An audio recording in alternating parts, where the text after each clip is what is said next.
La jota más popular, la que se bailaba en las plazas al son de una gaita, también visita hoy nuestro escenario. Y es que la jota, antes de hacerse dueña y señora de los grandes escenarios, lo fue de las plazas de cada uno de los pueblos a lo largo de todo el territorio aragonés.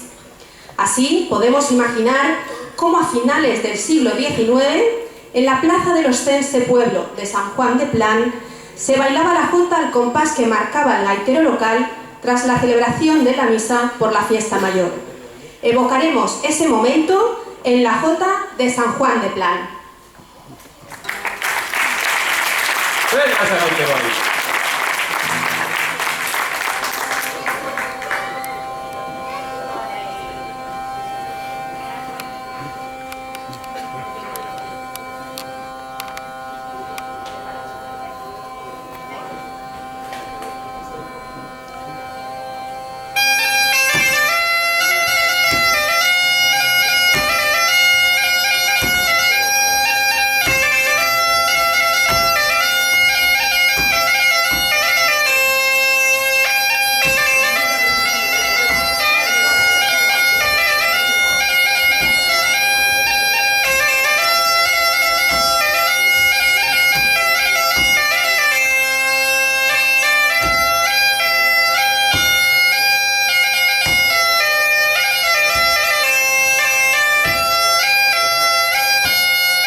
Y un aplauso para